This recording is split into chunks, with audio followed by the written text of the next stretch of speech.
Mbak Andri Wicaksono. Kita juga terima kasih juga dengan segenap tim IAI dan juga Mbak Din Sukmarini yang selalu hadir di tengah-tengah kita kalau bicara soal investasi pasar modal syariah, dan harapannya ada Ibu Fadila juga di sini dan teman-teman yang lain yang sibuk dengan promosi dan pemasaran bagaimana supaya pasar modal syariah ini bisa kita ramaikan bersama-sama. Alhamdulillah nasta'in wa nasta'in wa na'udzubillahi min syururi anfusina wa min sayyiati a'malina may yahdihillahu fala mudilla lahu wa may yudlil fala hadiya lahu asyhadu an la ilaha illallah asyhadu anna muhammadan abduhu wa rasuluh. Allahumma shalli ala Muhammad wa ala alihi sayyidina Muhammad. Ikhwas sekalian, assalamualaikum warahmatullahi wabarakatuh. Waalaikumsalam. Alhamdulillah hadir di sini para dosen-dosen dari berbagai universitas, berbagai kampus, dan harapannya setelah TUT ini akan mendapatkan semangat lagi dan juga tambahan-tambahan wawasan dan keilmuan dari tadi yang disampaikan dari Pak Astera, dan kemudian ada Ibu Deputi Komisioner, kemudian dari Pak Mastorik, dan sangat valuable sekali, dan harapannya bisa kita sampaikan bersama ke mahasiswa-mahasiswi kita yang ada di kampus. Nah, sebelum kita lanjut, saya izinkan untuk sharing PowerPoint. Bisa kelihatan Bapak Ibu sekalian? Ya, sudah kelihatan, Bu. Ya. Saya sebenarnya tadi disebutkan saya Rektor Institut Tazkiyah Bogor dan juga founder Sakinah Finance. Kalau bicara soal perencanaan keuangan atau manajemen keuangan syariah, manajemen keuangan Islami biasanya membawa bendera Sakinah Finance, tapi tentunya saya lebih fokus di sini sebagai Wakil Ketua Bidang Pengembangan SDM Kependidikan DPP IAI. Dan ini bukan pertama kali berjumpa dengan Bapak Ibu sekalian di webinar selama pandemi, mungkin sudah ketiga keempat kalinya, dan alhamdulillah mempunyai kesempatan pada hari ini berbagi lagi, dan tentu saja harapannya bisa juga belajar dari Bapak Ibu sekalian. Nah, tentu saja kalau kita bicara soal apapun jenis investasinya, manajemen keuangannya, dan tentu saja kita ingin supaya tetap berada dalam koridor-koridor syariah. Tadi banyak sekali pertanyaan-pertanyaan tentang syariah dan bagaimana menentukan apakah investasi syariah dan bagaimana dengan ketentuan 10% dan sebagainya. Itu bagus banget. Artinya kita sudah memberikan perhatian terhadap pasar modal kita. Nah, tentu saja dari semua apa yang kita rencanakan adalah satu tujuannya, yaitu mencapai ketenangan dalam hal keuangan, manajemen keuangan, dan tentu saja yang menurunkan itu adalah Allah Subhanahu wa taala. A'udzubillahi minasyaitonirrajim. Bismillahirrahmanirrahim.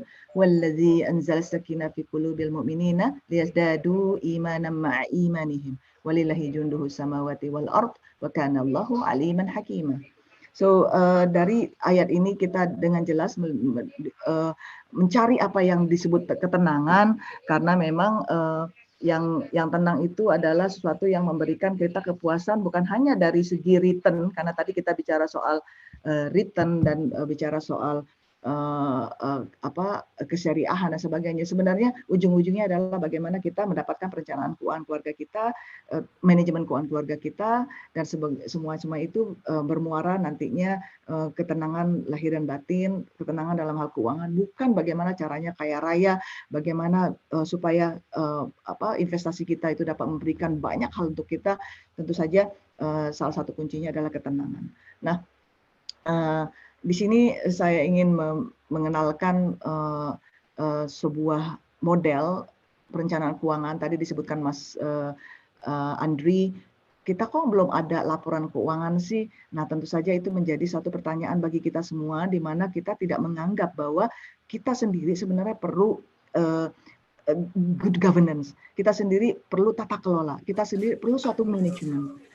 Apalagi kalau dalam lingkungan keluarga. Keluarga adalah unit terkecil dalam masyarakat, dalam suatu negara yang perlu kita rapikan tata kelolanya. Nah, maka dari itu model yang seperti ini kami tawarkan karena semuanya bisa terjawab di sini. Dan tentu saja nanti kita akan latihan sedikit ya kalau ada waktunya. Nah, dari sini kita sebuah rumah yang perlu kita kuatkan pondasinya, yaitu pendapatan. Jadi dari hasil investasi apapun yang kami sebut bisnis di sini, investasi di pasar modal kah, investasi di real sector kah, investasi di bank syariah kah, investasi dimanapun harus bermuara kepada memastikan semuanya memenuhi 7 prinsip pendapatan yang dimulai dari pastikan niat untuk berinvestasinya, pastikan apakah masukan halal dan haramnya dan sebagainya. Dan ini harus semuanya tersaring dengan baik. Tadi Mas Torik mengatakan bahwa ada 360 juta penduduk Indonesia mempunyai rekening. Nah, rekening-rekening kita itu, kata Mas Torik, kenapa sih lebih banyak dari populasinya, populasi Indonesia? Ya tentu saja banyak sekali orang yang punya rekening lebih dari 2 atau 3. Kayak Mbak Din, saya yakin rekeningnya ada sekitar 5-an. Mas Andri kayaknya sekitar 8-an. Karena saya sendiri ada 10-an. Tapi jangan tanya saldonya saya ya.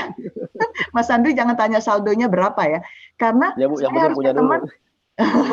Karena saya harus berteman dengan semua lembaga keuangan syariah. Jadi saya buka rekening banyak dan dengan tujuan bermacam-macam. Kenapa? Supaya kenal syariah lebih dekat. Nah, inilah harapannya supaya kita juga tingkatkan lagi buka rekening di pasar modal. Nah, bagaimana 7 prinsip pendapatan ini juga nantinya menjadi pondasi yang sangat kuat, menguatkan pondasi kita, yang nanti akan mampu menopang pilar-pilar kehidupan kita, pilar-pilar kehidupan keuangan kita. Nah, bagaimana kita bisa memenuhi kebutuhan, kita bicara dari daruriyah dulu sendiri sekarang. Coba bayangkan banyak sekali orang-orang yang jatuh miskin ketika saat pandemi. Bagaimana memenuhi kebutuhan daruriyahnya. Nah, supaya apa? Supaya terpenuhi tujuan-tujuan syariahnya, maqasid syariahnya. Nah, ini perlu panjang lebar, nggak mungkin kita bahas dalam 1,5 jam. Tapi intinya adalah rumah ini perlu kita perbaiki, kita kuatkan. Kalaupun ada yang bocor, kita perbaiki. Kalau ada yang rapuh, kena rayap, kita kuatkan, kita ganti tiangnya.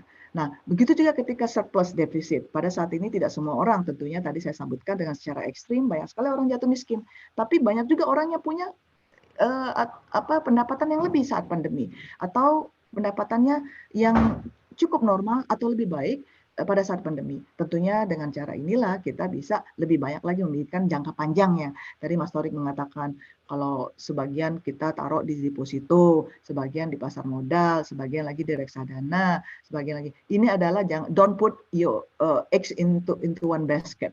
Jadi memang prinsip investasi adalah memberikan diversifikasi investasinya supaya tidak satu basket saja. Nah, lagi-lagi ini ada aturan mainnya.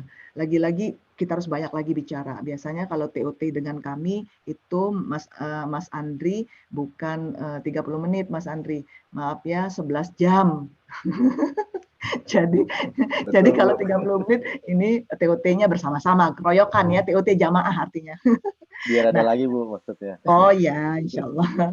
Nah, terus impian keluarga ini penting banget. Tadi Pak Torik tadi mengatakan kita taruh dong di ini sekian, di ini sekian. Tentu saja tidak boleh lepas dari tujuan-tujuan yang akan dicapai.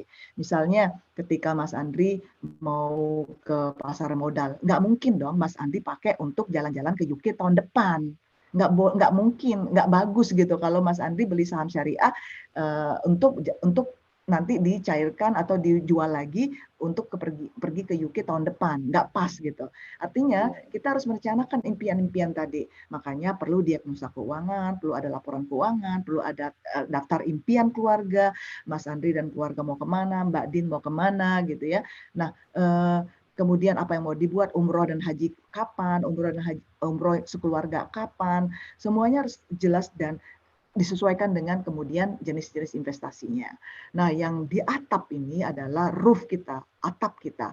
Jangan sampai kepanasan. Maka dari itu, pastikan kita bicara soal risiko. Tadi disebutkan, kok banyak banget sih orang ngomongin soal investasi syariah saat ini, kayaknya kita kejual banget gitu kan. Iya, karena kita memang lagi fobia, lagi apa sih namanya, istilahnya orang-orang yang lagi suka-sukanya itu euphoria. Ya. Nah, jadi lagi pengen syariah. Ditawarin apa-apa aja dikonsumsi gitu. Harusnya no, I don't buy that. No, no, I don't want to buy it, so something like that. Because apapun yang investasi yang bagus adalah investasi yang kita perhitungkan risikonya dahulu. Jangan ngomongin returnnya dahulu, itu salah banget. Jadi ketika ngomongin risikonya dahulu, baru kita no, I don't want to buy this. It should be very risky. Nah, seperti itu. Artinya ketika siapapun, termasuk mahasiswa, sekarang sudah berani mahasiswa-mahasiswa kita beli saham syariah, beli saham-saham atau masuk ke reksadana, kemudian investasi-investasi, pinter-pinter banget mahasiswa kita sekarang. Nah, maka dari itu sampaikan jangan sampai lupa dihitung resikonya. Jadi dibalik, jangan hitung returnnya dulu, hitung resikonya dulu. Nah, kemudian dari wajah-wajah para dosen di sini kan ada sebagian yang sudah mendekati masa pensiun ya, termasuk saya juga ya. Nah, ini juga bagaimana nanti bisa mengatasi masa pensiun kita dengan berbagai investasi, modul-modul investasi. Nah, bagaimana dengan persiapan pensiun kita. Ini memang satu modul sendiri yang saya bahas di Sakinah Finance untuk pensiunan syariah. Kenapa? Karena sangat miris sekali. Banyak para pensiunan tidak jelas dengan uang pensiunnya ketika cair. Banyak sekali yang ditipu, banyak sekali bahkan orang-orang keuangan yang pensiun ternyata uang pensiun yang ketika cair itu dan bisnis-bisnisnya nggak jalan. Loh, selama ini kemana aja gitu? Seharusnya sebelum pensiun harusnya sudah mulai untuk latihan dahulu, untuk training dahulu gitu, dan jangan ikut-ikutan gitu. Nah, kemudian soal waris, ini juga banyak sekali sengketa-sengketa waris yang ada di sekitar kita dikarenakan kita tidak membicarakannya di ruang-ruang keluarga. Nah, ini harapannya dengan adanya contoh rumah ini bisa menjadikan kita lebih kuat, lebih kokoh lagi keluarga kita dan keuangannya. Nah, nanti kita bahas lagi lebih lanjut. Ya, nah. Why is it urgent? It is very urgent. When we talk about financial management for family, it is very urgent. Makanya tadi Mas Torik mengatakan literasi kita dari OJK sendiri dari 8,1 naik 0,816. Tapi dari Bank Indonesia di akhir Maret 2020 survei menunjukkan bahwa ada 16% kenaikan dari metode yang digunakan oleh Bank Indonesia, indeks prestasi keuangan ekonomi dan keuangan syariah kita. Dan tahun 2024 Bank Indonesia dan tentu saya OJK bersama-sama KNKS juga mencanangkan untuk nanti bisa naik ke 25% atau 27%. Kemarin baru saja diupdate, Bapak Gubernur Bank Indonesia menyatakan ingin supaya literasi ekonomi dan keuangan syariah kita naik 27% di 5 tahun mendatang. Nah, kenapa ini menjadi terkait? Ya, karena memang tidak banyak orang bicara soal resiko-resiko keuangan keluarga, tidak banyak orang yang bicara soal keuangan keluarga itu harus kita kaitkan dengan syariah dan bagaimana supaya bisa di rumah itu topik-topiknya beragam. Jadi bukan hanya games apa yang dimainkan oleh anak pada hari ini, tetapi juga kita bawa bagaimana reksadana tabungan, ST006 apakah sudah beli, kemudian sukuk retailnya sudah SR00010 kemarin sempat enggak, saham syariah itu kok ada yang begini, ada yang begitu, bagaimana keadaan saham, itu dibawa pulang ke rumah. Kenapa? Karena masalah-masalah kita ketika kita bicara soal literasi biasanya perlu kita rapikan, dan memang salah satunya adalah ketika kita memerlukan manajemen untuk hal itu, makanya perlu banyak mendengarkan webinar-webinar seperti ini, latihan-latihan, dan ikuti kuliah online. Dan kenapa seperti itu? Karena memang kita ingin menyelesaikan masalah keuangan kita. Mas Andri dari wajahnya kelihatan gemar Ripalo Jenawi gitu ya, banyak saldonya di rekeningnya, tapi pasti punya masalah setiap hari, ya kan Mas Andri? Betul, Bu. Nah, dengan itu masalahnya masalah kebanyakan uang artinya kan. Nah, begitu juga Mbak Din. Tapi mungkin saya masalahnya karena mau bayar anak-anak kuliah misalnya. Nah, seperti itu. Jadi semua orang punya masalah, baik itu masalah yang enak, masalah nggak enak, masalah kecil maupun besar. Setiap hari kita temui. Maka dari itu sebagai Muslim, marilah kita kembali ke Al-Quran, marilah kita kembali ke Islam, karena semua jawabannya ada di sana, termasuk masalah keuangan keluarga. Nah, kenapa kita merencanakan perlu banget tadi ya, impian-impian keluarga kita harus pastikan supaya kita tahu kalau kita taruh di pasar modal syariah, kira-kira cocok untuk yang di mana, berapa, dan sebagainya. Ya, nah inilah kalau kita lihat ternyata banyak sekali anjuran kita untuk merencanakan, termasuk di Al-Hasyr 18 Ya ayyuhalladzina amanu taqullah wa tanzur nafsum ma qaddamat lighad. Jadi Allah menegaskan di situ bahwa kita semua orang-orang yang bertakwa kepada Allah Subhanahu wa taala untuk melihat apa yang akan terjadi di hari esok. Hari esok itu tentunya pesannya adalah hari akhirat. Kalau hari akhirat saja kita harus belajar untuk tahu bagaimana mempersiapkannya, apalagi cuma hari besok, hari Rabu, hari Kamis, hari Jumat, hari Ahad. Tentunya kita harus siapkan lebih baik. Nah, maka dari itu, marilah semuanya, Bapak Ibu dosen dan segenap pemerhati keuangan ekonomi dan keuangan syariah, kita sampaikan ke keluarga kita sampaikan ke lingkungan kita untuk terus memastikan perencanaan keuangan kita lebih baik. Dan di sini kalau kita lihat, tentu saja salah satunya adalah rujukan kita cerita tentang Nabi Yusuf, tentang perencanaan, itu bisa dilihat nanti di surah Nabi Yusuf 43, 47, 48. Dan ini adalah fase perencanaan keuangan atau skema mapping perencanaan keuangan atau edukasi keuangan, literasi dan keuangan yang kami susun pada waktu itu dengan KNEKS, dan menunjukkan bahwa baik itu dari 0 sampai 6, atau saya tutup dulu deh, sekarang saya tanya pemirsa sekalian, Pak Ahyat, Mbak Mira, Mbak Heni, Mbak Istiada, Bu Dr. Siti, usia berapakah, coba taruh di chat ya, usia berapakah yang bagus atau pas untuk belajar soal ekonomi, soal merencanakan keuangan? Ya, yuk teman-teman boleh. Mengatur keuangan, usia berapakah yang baik untuk merencanakan keuangan seperti Nabi Yusuf? Beliau seorang bendahara. Silakan jawab. Usia ada berapa? Yang jawab 10 tahun, Bu. Ada yang 10 tahun. 20, 17, ada yang 20. 25, 18, 20, 40. 24. Ada yang 50 nggak? Belum, 40 terakhir. 40 terakhir. Oke, sekarang. 14 tahun. Ada yang jawab bayi nggak? Ada, Bu, sejak dini, Bu. Oh, Dini. Oh, Dini itu nama ini, nama bukan nama TDI kita. Nah, ini, jadi menurut penelitian kami yang harusnya diberikan literasi ke ekonomi dan keuangan syariah supaya kita rancak bana di depannya adalah sejak usia 0 sampai 6 tahun sampai setelah usia pensiun.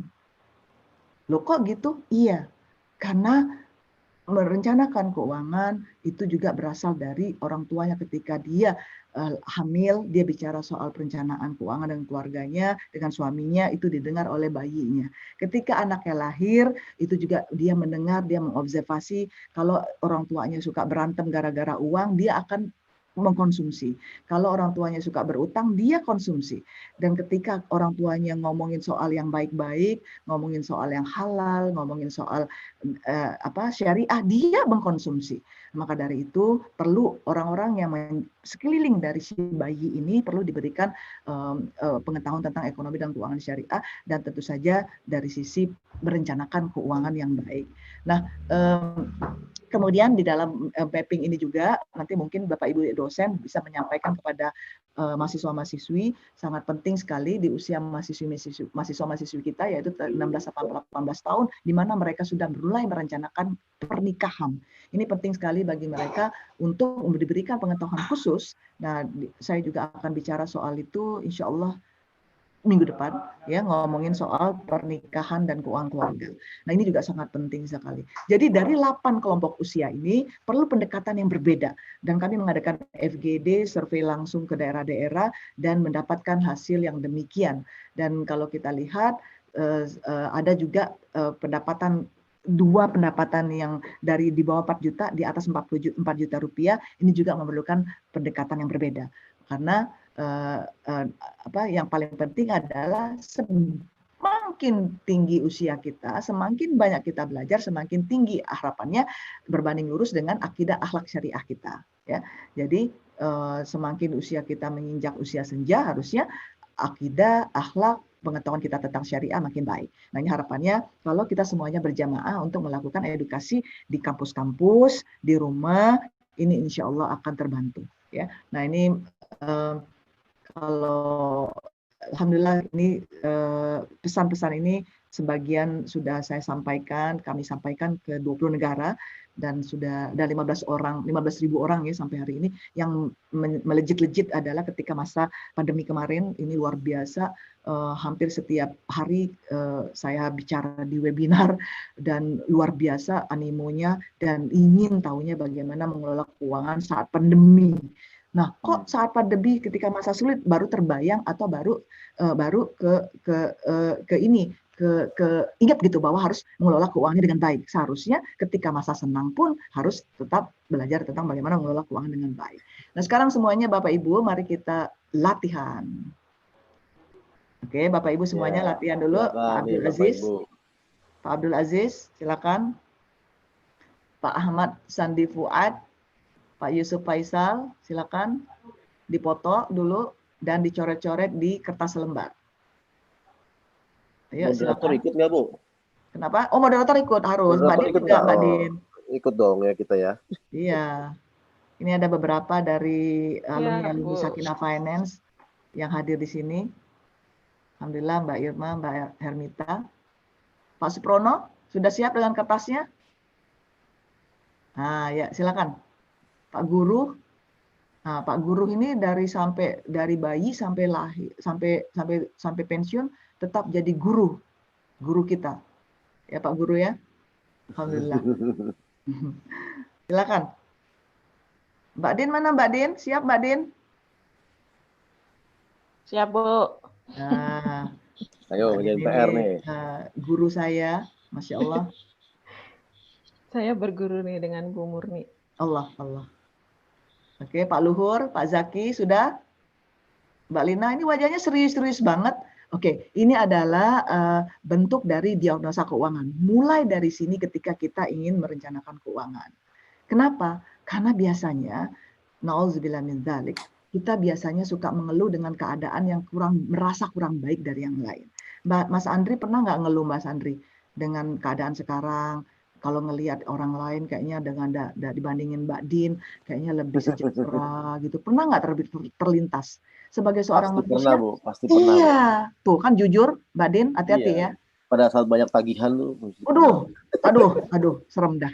Nah, ketika banyak tagihan, disinilah letaknya. Jujur aja dong, Dri. Jujur banget. Memang kelihatan dari wajahnya tadi kelihatan sedikit ya. Nah, Mbak Lina, Bu Lina, gimana Bu Lina, Pak Ahyat? Kira-kira sudah nampak dari ini hutang piutangnya. Nah, kenapa kita perlu melakukan demikian? Kita lihat di sini kalau yang sudah ada background akuntansinya biasanya cepat ngerjainnya ya, karena ada bagaimana harta lancar kita, bagaimana harta tidak lancar, kewajiban jangka pendek, kewajiban jangka panjang, kemudian bagaimana total dan harta dan kewajiban kalau kita sambungkan dan berapa hasilnya. Ini karena waktunya sangat singkat. Silakan Bapak Ibu kerjakan, nanti kita bahas kalau ada waktu lagi ya. Nah, ternyata kalau kita lihat dari sini, ini adalah salah satu contoh yang sehat, keuangan yang sehat. Ya, kita lihat di sini, bahkan di sini ada saham syariah 48 juta, keren dong. Ya, dia sudah ada investasi, aset investasi dibedakan dengan aset guna ya. Aset guna berupa rumah, mobil, aset investasi ada deposito, ada emas. Nah, kenapa saya sebut ada suami, ada istri? Ada yang tahu? Agono gini, Bu. Yes. Betul. Jadi karena kita tidak mengenal harta gono gini dalam Islam, maka dari itu semua harta itu sudah melekat kepada kepemilikannya. Mas Andri, kalau misalnya ada seorang yang suami istri ya datang ke saya, katanya, Bu, saya tidak punya harta. Kenapa? Semua harta saya kasih ke istri. Nah, ini kayaknya tipe-tipenya Pak Herman, tipenya Pak Ahyat gitu ya. Itu yang menyerahkan hartanya semua ke istri. Pak Fauzan, Pak Levi mungkin ya menyerahkan ke istri gitu. Nah, kata saya kenapa Pak? Karena saya tidak mau meninggal nanti saya pusing dengan urusan waris. Jadi saya semuanya saya serahkan istri. Bapak tahu konsekuensinya? Saya bilang tahu. Nanti ketika saya waris, keluarga saya tidak punya hak untuk mendapatkan apa-apa dari saya. Betul. Nah, maka dari itu supaya tidak ada sengketa, keluarganya harus tahu. Maka dari itu ketika ada laporan seperti ini, semuanya atas nama istri, sehingga ketika dia meninggal, apalagi kalau dia tidak punya anak, kalau dia punya anak laki sama perempuan, selesai. Tapi kalau dia tidak punya anak, dia akan mencari pamannya, mencari saudara-saudara dari si mayit. Nah, maka dari itu perlu kejelasan soal status harta. Banyak sekali orang sengketa harta karena status harta yang tidak jelas. Nauzubillah min zalik. Kalau kita bahas ini nangis Bapak Ibu sekalian. Tapi supaya nggak nangis kita langsung aja skip ya. Nah, saham syariah saat ini tadi kita sudah singgung tentang saham syariah. Ini hanya sekilas aja ya, nanti besok kan banyak pakar-pakar atau hari ini pakar-pakar saham syariah nanti bisa ditanyakan secara langsung. Nah, cuman memang dari anjloknya harga saham pada hari ini, tapi kita melihat bahwa ada harga saham yang lebih ternyata banyak jumlah investor saham yang membuka rekening saham paling tidak di kuartal 1 ini. Nah, bagaimana dengan kinerja dari konvensional dengan syariah? Dinyatakan oleh Bappenas, oleh Pak Bambang, menyatakan bahwa OJK dan BI datanya menunjukkan bahwa kapitalisasi dan kinerja saham syariah mengalami penurunan memang ya dari 22,4% menjadi 16,3%. Namun resistensi saham syariah relatif lebih stabil. Nah, ini kan cukup menggembirakan. Mengapa?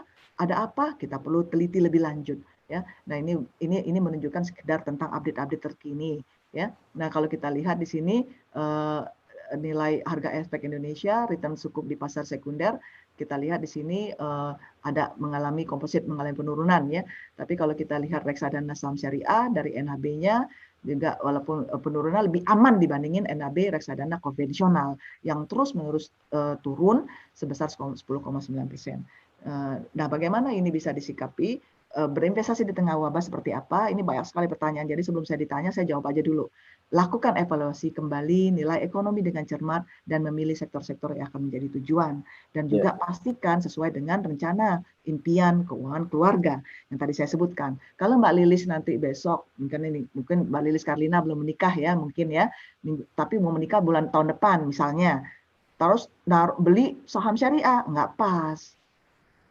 Ya, beli emas nggak pas, harusnya ke deposit investasi yang jangka pendek ya, jangka pendek ya, jangan yang jangka menengah. Kalau yang saham syariah cocoknya untuk tujuan-tujuan impian keluarga dalam jangka menengah dan jangka panjang ya. Nah, ini adalah posisi keuangan yang jelek. Jangan sampai keluarga kita punya posisi keuangan yang negatif seperti ini. Ada yang tahu? Cepat saja jawabannya.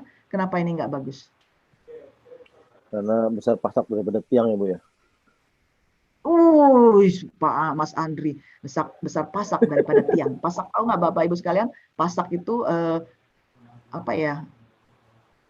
tiang, tapi pasaknya lebih besar, gitu. Gimana ngejelasinnya Mas Andri? Ya. Sumber hartanya lebih besar ini. Iya, jadi hutangnya kebanyakan. Terlalu besar dan dia terlalu.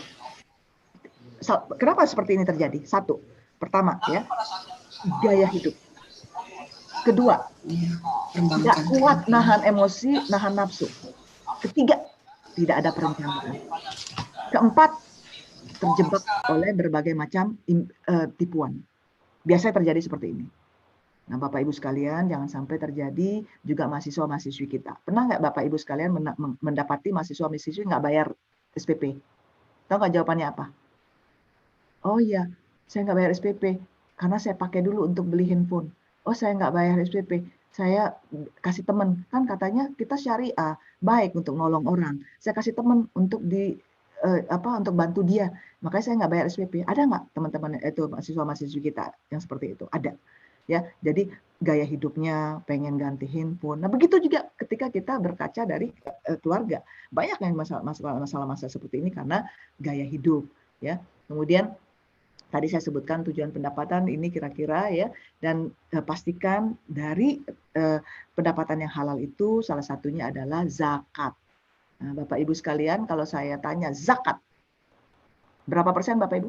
Langsung ketika Bapak Ibu ditanya atau dengar zakat, di dalam pikiran Bapak Ibu berapa persen? 2,5. 2,5. Ada jawaban lain? 2,5. 2,5. Ada lagi? 10. 5%. Ada yang ngomong 10? Ada 15. 15%, Bu. Tergantung zakat apa. Ya, betul. Ya, zakat mal atau zakat fitrah, Bu? Oke. 2,5%. J. Jadi 10 dari 20 negara yang saya kunjungi, jawaban Bapak Ibu sama. Tapi hari ini lebih canggih karena ada jawaban tergantung zakatnya opo, gitu ya. Tergantung zakatnya opo dan tergantung yang jenis apa. Nah, inilah yang maksudnya perlu kita kenal dengan jenis-jenis zakat. Tidak banyak keluarga-keluarga Indonesia yang kenal dengan zakat dan bagaimana zakat terhadap keuangan keluarga kita. 2,5%. Ya, jadi ini adalah kira-kira salah satu tabel keluarga yang perlu kita taruh di depan rumah, di rumah perlu kita ajarkan anak-anak kita. Ya. Terus kebutuhan. Bagaimana dulu nih kebutuhan? Prioritas kebutuhan. Tinggal 7 menit lagi, Bu. Oh, oke. Ini adalah prioritas kebutuhan, ya. Dan kemudian ini juga yang kira-kira kalau kita mau membagi gaji kita untuk apa dulu, ya. Dan ini ada aturan mainnya. Misalnya dari 10 juta kita bayar hutang, jangan sampai hutang kita lebih besar dari 30% atau sepertiganya. Jangan sampai zakat infak sedekah kita lewat-lewatkan atau kita minim banget gitu sampai kita lupa infak atau bantu kepada orang keluarga. Nafkah untuk keluarga, nafkah untuk orang tua ya. Kemudian konsumsi juga jangan lebih dari 30-40%. Pendidikan anak, investasi usahakan 10% dipaksa setiap bulannya kita investasikan. Tabungan investasi sama ya sekitar 10%. Asuransi ya, asuransi ini ada saham syariah, ada asuransi syariah ya. Jadi pastikan ada jenis-jenis investasi yang beragam yang ada di perencanaan keuangan kita ya. Nah, ini kira-kira perencanaan finansial yang tadi saya sampaikan. Kalau misalnya kita tahsiniat ya, tahsiniat dan dia jangka pendek, tahsin namanya juga tahsin ya, memperbaiki renovasi rumah misalnya. Pastikan renovasi ini sudah selesai dulu atau renovasi ini dijalankan ketika sudah selesai dulu hutangnya gitu. Nah, jadi ada perencanaan-perencanaan yang perlu kita buat dengan memastikan maqasid syariah kita. Ya, bagaimana hajiatnya, yang jadi daruriyahnya. Apakah ini masuk daruriyah ketika beli mobil? Mungkin saja kalau kita berbisnis. Kalau kita jalanan jauh, kalau kita untuk memberikan keselamatan untuk keluarga kita dalam perjalanan sebagainya misalnya, ya, sepanjang tidak mengurangi tadi beban atau tidak menambah beban dari hutang, ya. Nah kemudian kalau kita lihat di sini liburan keluarga ini juga saya masukkan karena penting juga nih setelah pandemi, Mas Andri, Mbak Din, Pak Iwan Eka Putra mungkin nggak kemana-mana ya. Jadi sekarang pada balas dendam semua mau liburan kan. Nah jadi boleh itu direncanakan saja. Ya perlu kita mengadakan rihlah dengan keluarga. Asal saja yang semua kebutuhan daruriyah sudah terpenuhi. Ya. Nah kemudian itu saja mungkin dari saya. Ini kalau mau kuliah online, ini bukan promosi tapi marketing. Kalau mau silakan untuk kuliah online bersama kami yang insya Allah nanti akan live tanggal 26-27 yang Juni ini, dan untuk materi-materinya ada di sini. Nah, itu saja dari saya. Terima kasih semuanya. Jazakumullah khairan katsir. Ya, terima kasih banyak Bu Murniati. Ini kalau saya lihat sudah cukup banyak pertanyaan-pertanyaan untuk Ibu. Kita bisa langsung mulai untuk tanya jawab ya Bu ya. Iya, siap. Yang pertama dari Ibu kali ya, Katarina Katmas. Assalamualaikum, izin nanya bagaimana model perencanaan keuangan yang cocok untuk para milenial yang baru menata karir atau baru memulai usaha Bu. Nah, ini anak muda nih Bu. Iya. Iya.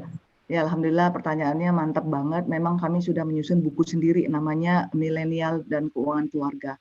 Jadi yang tadi saya sebutkan dari usia 0 sampai 6 tahun, 7 sampai 12, 13 sampai 15, 16 sampai 18, 19 sampai 23, sampai saya hafal tuh Mas Andi. 24 sampai 35, 36 sampai 55 dan 55 ke atas itu perlu pendekatan yang berbeda. Maka dari itu perlu buku-buku yang berbeda. Kami baru saja melahirkan 2 buku, tapi insya Allah ada 7 buku lagi. Dan salah satunya adalah milenial dan keuangan keluarga milenial. Dan memang ini perlu sekali menanamkan keuangan keluarga. Alhamdulillah kami selama 21 tahun berkeluarga dengan suami yang mungkin Mbak Din kenal, Mas Andi kenal ya. Beliau ditugas di KNEKS. Memang kami mempraktikkan. Jadi kami ada lab sendiri di rumah. Ketika merencanakan keuangan keluarga, termasuk anak-anak yang milenial ini, termasuk generasi Z-nya ada di rumah ini. Dan bagaimana perilaku mereka terhadap keuangan itu perlu kita rapikan bersama. paling tidak mencatat. Jadi kami ada buku catatan keuangan untuk milenial dan juga ada apps-nya. Nah, memang saat ini apps Sakina Finance sendiri belum bisa dibagikan, tapi ada apps yang gratis yang bisa menjadi anak-anak milenial ini suka. Dan kami sudah praktikkan di rumah. Ketika semua anak-anak kami memakai apps yang ada. Bagaimana caranya?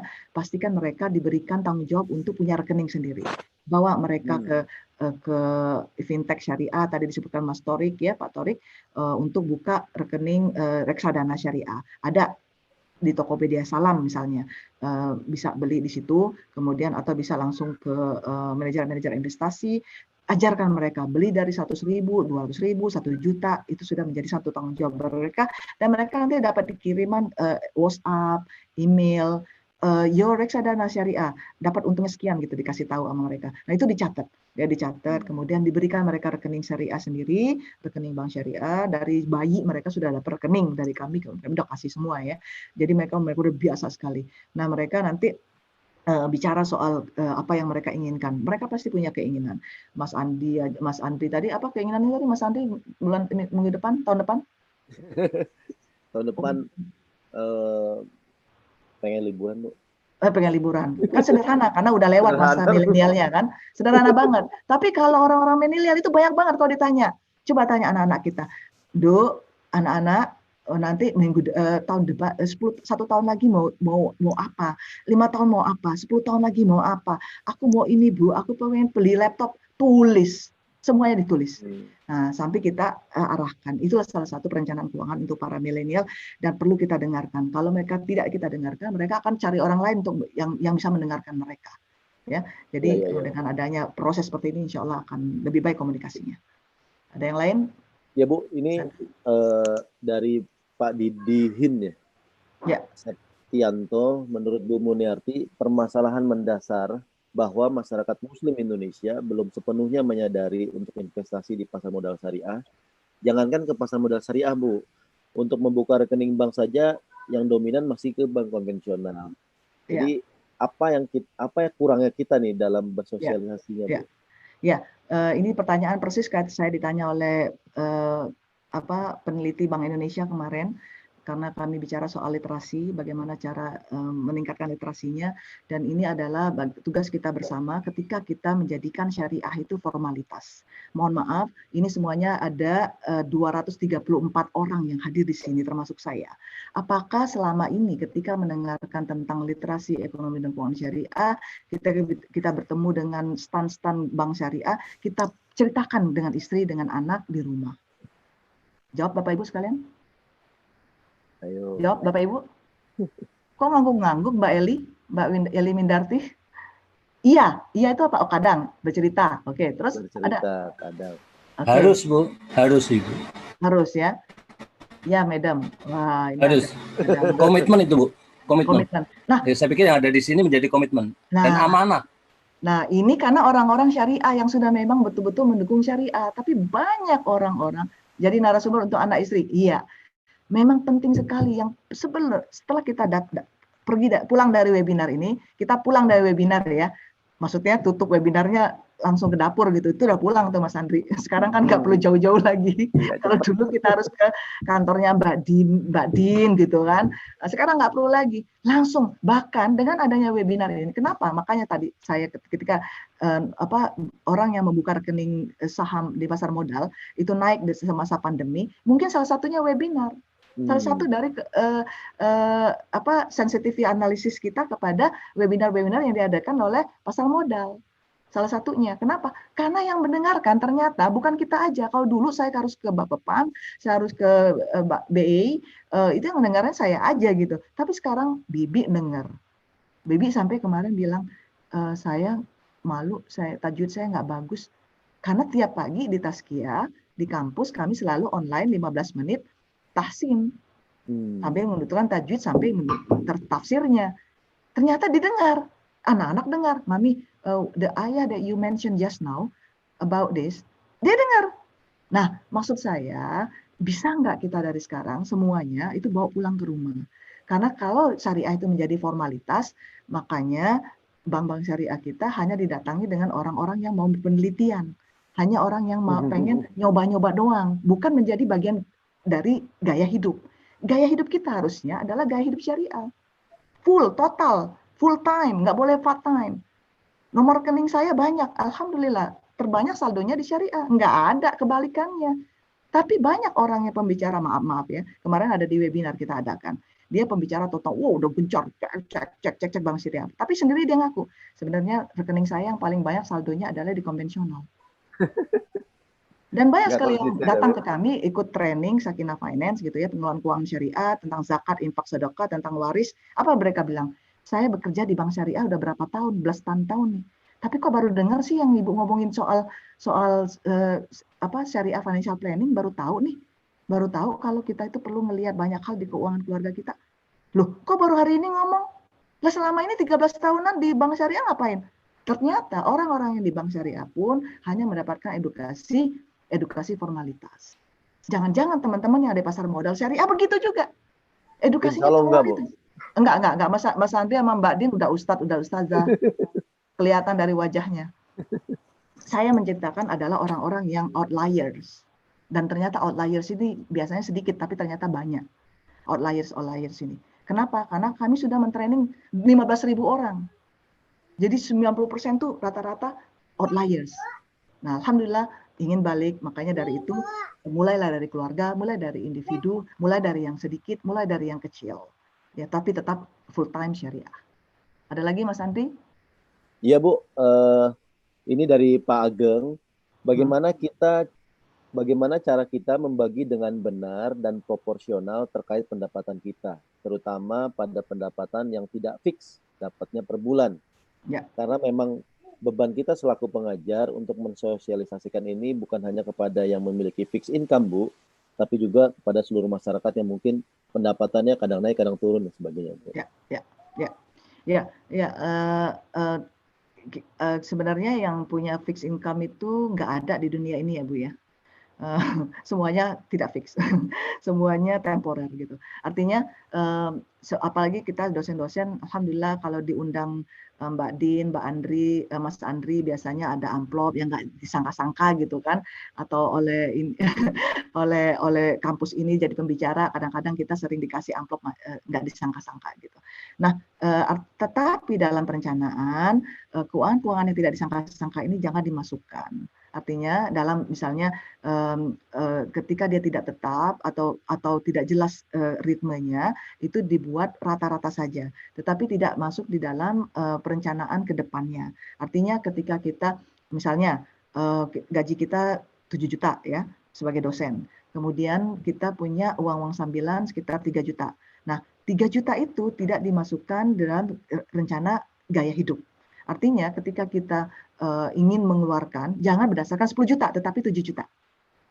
Nah, sehingga dana darurat yang kita akan buat itu akan jadi lebih pas gitu, ya. Jadi kalau dana darurat itu kan dari gaya hidup berapa biasanya kita belanjakan. Kalau Mas Andri kelihatannya sekitar 20 juta lah ya per bulan ya, Mas Andri. Itu 20 juta, berarti Mas Andri saat ini harus ada punya rekening yang liquid itu sebesar 120 juta. Yeah. Untuk memastikan gaya hidup 6 bulan ke depan. 6 bulan ya, Bu. Nah, tetapi kalau Mas Andri melihat karena 120 juta itu sebagian dari non fix, tidak fix dari kantor, maka dikeluarkan dahulu, jangan jadikan bagian dari gaya hidup. Ya. Jadi gitu Bapak Ibu sekalian. Ada lagi Mas Andri? Ya, ada lagi dari Bu Teti. Bu Murniati, sebenarnya hutang itu bagaimana sih? Dan berapa persen dari pendapatan kita boleh untuk berhutang dan itu dikatakan masih aman? Misalnya very good questions Mbak Bu Teti Anggita, dan ini tentunya menjadi masalah kita semua. Maka dari itu salah satu tadi yang di pilar kita adalah hutang ya. Pilar kita itu ada menyebut hutang piutang. Ini harus kita perhatikan dengan baik-baik karena ayat surah An-Nisa 11-12 yang juga menjadikan surah yang kemitraan, juga surah tentang waris, surah rumus-rumus matematika.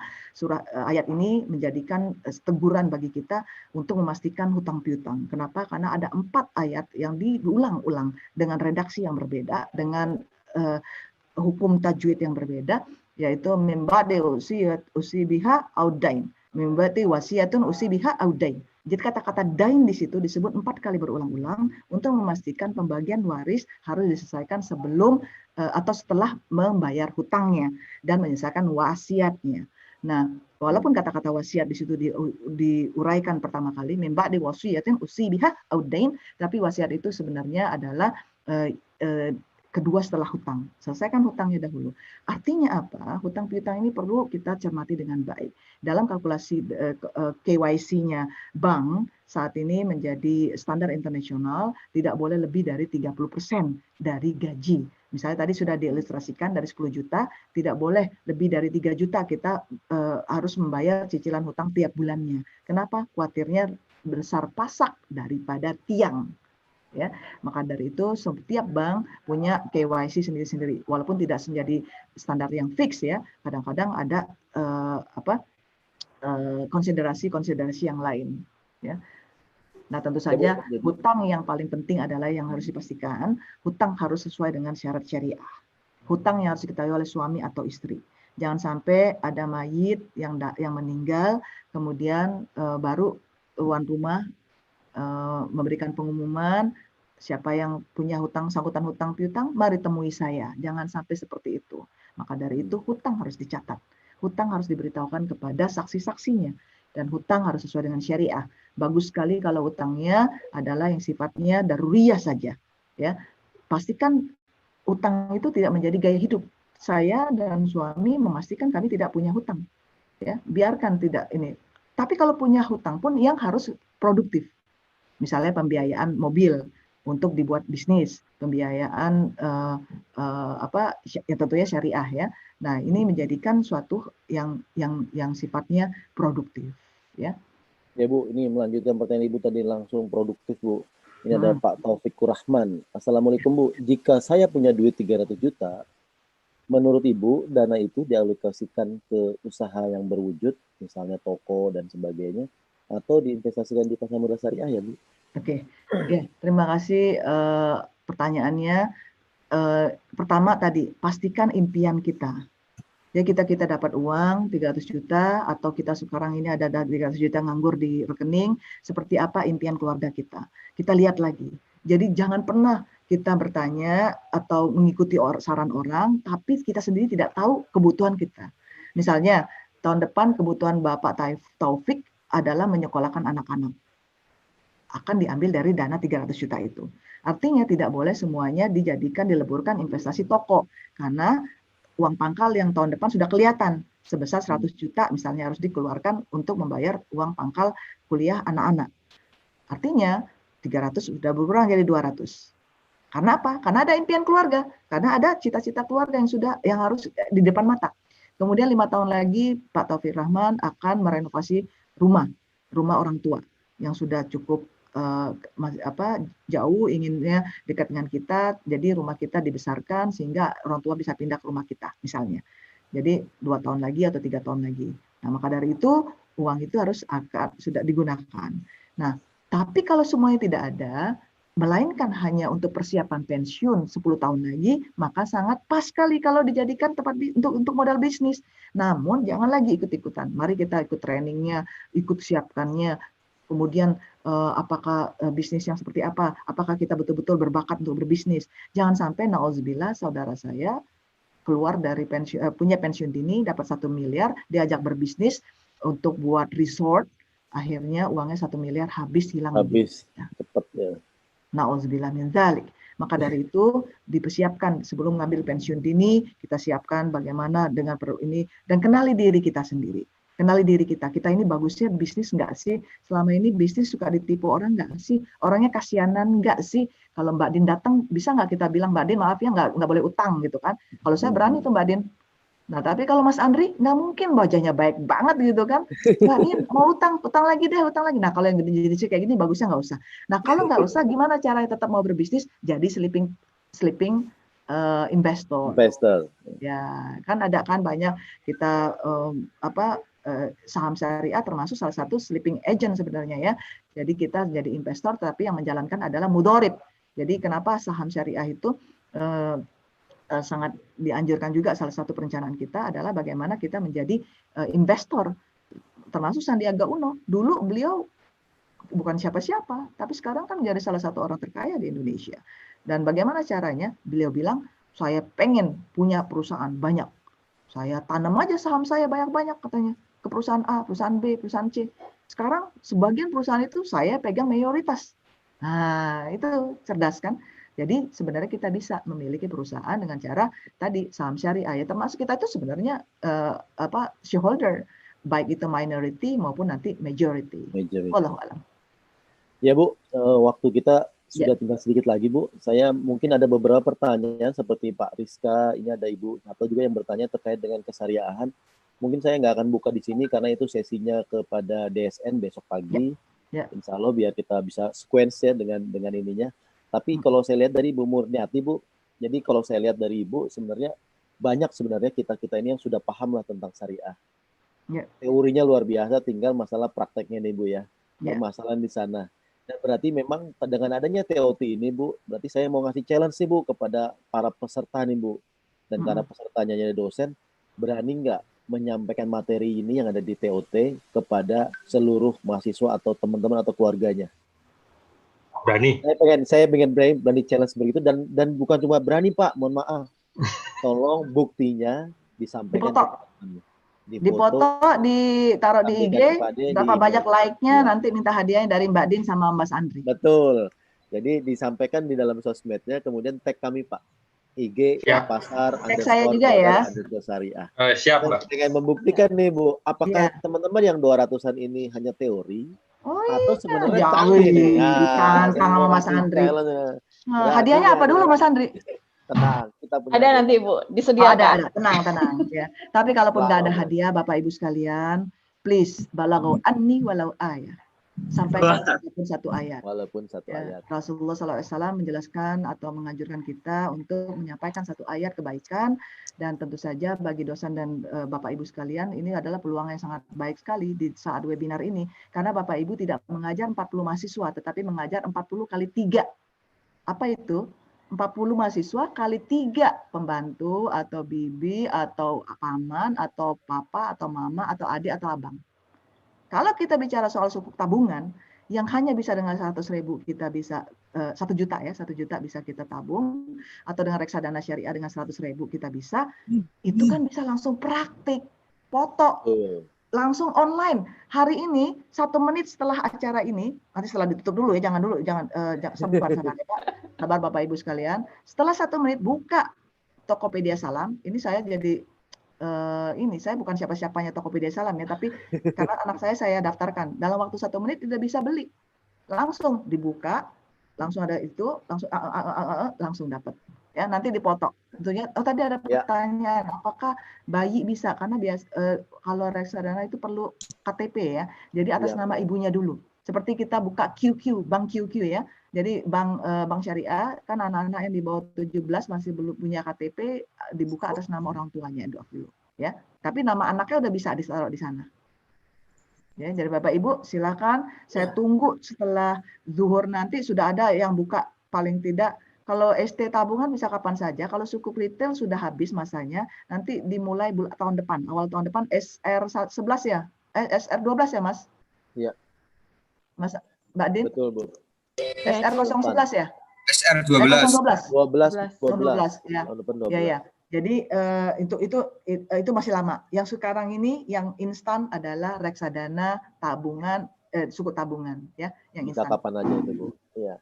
Kalau saham syariah perlu technical knowledge dulu ya Bapak Ibu, apalagi yang pemula. Ya, jangan. Itu sesinya besok kita Bu. akan ajarkan Bu. Ya. Tenang aja, besok kita kasih. Tenang ya Bapak Ibu, sabar ya. Sabar. Ini tadi banyak teman-teman yang tadi bertanya. pengen langsung beli nih.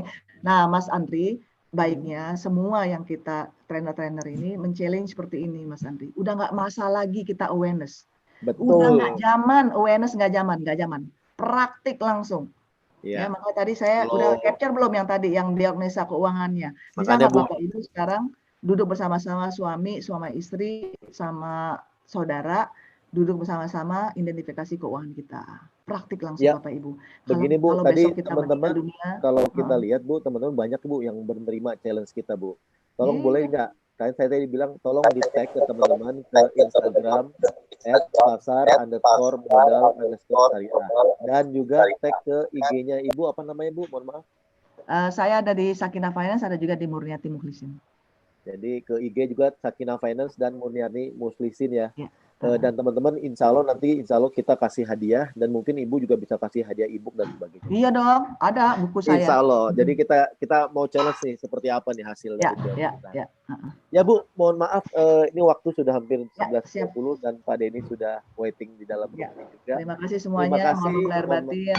Ya, Ya, suku terima tabungan kasih. ada waktu-waktunya ya untuk ini. Ya, Tadi lupa. ada waktu Nanti dilihat-lihat aja. Ya. Terima kasih Mas Andri, Mbak Din. Terima kasih Bu Murni. Matur suwun. Assalamualaikum warahmatullahi wabarakatuh. Salam dari anak saya katanya. Ikut dengar.